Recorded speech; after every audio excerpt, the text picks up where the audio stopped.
নমস্কার বন্ধুরা, আজকে আমাদের দুপুর রেসিপি মাছের মাথা দিয়ে মুগ ডাল। তো মাছের মাথাগুলো ভাজা হয়ে গেছে, আর এই যে এদিকে ডাল সিদ্ধ হচ্ছে। ডালটা প্রায় সিদ্ধ হয়েছে, আর একটু সিদ্ধ হবে, আর সাথে মাছ ভাজা আর আলু ভাজা। ডালটা সিদ্ধ হয়ে গেছে, এবার আমি জল দিয়ে দেবো।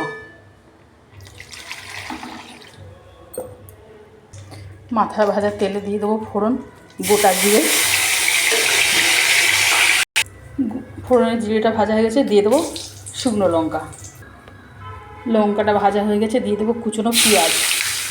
মাছের মাথার দিয়ে ডাল আদা জিরা দিয়ে শুকনো লঙ্কা গোটা জিরা ফোড়ন দিয়ে হয়, কিন্তু মাথাটা অনেকদিন ফ্রিজে রাখা বলে আমি একটু পেঁয়াজ দিয়েছি। পেঁয়াজগুলো লাল করে ভাজা হয়ে গেছে, দিয়ে দেবো আদা বাটা। এটা একটু ভালো করে ভেজে এবার দিয়ে দেবো মাছের মাথাগুলো।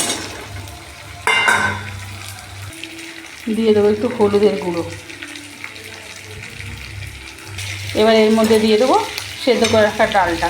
ডালটা যখন আমি সেদ্ধ করছিলাম তখন ওর মধ্যে আমি তেজপাতা আর লবণটা দিয়েছিলাম। এবার আমি দিয়ে দেবো একটু জিরের গুঁড়ো, আর আমি কিছু দেবো না, আর দেবো একটু চিনি। এবার একটু গাঢ় গাঢ় হলে আমি নামিয়ে নেব। ডালটা ঝাল একটু কম হয়েছে, অল্প একটু লঙ্কার গুঁড়ো দেবো, বেশি না, বেশি ঝাল করবো না। মুগ ডালটা হয়ে গেছে মাছের মাথা দিয়ে, এবার আমি ঢেলে নেব।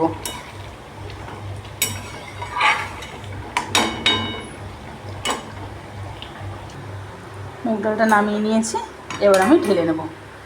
আমার মুগ ডাল একদম রেডি। মাছের মাথা দিয়ে মুগ ডাল আজকে একদম সিম্পল রেসিপি।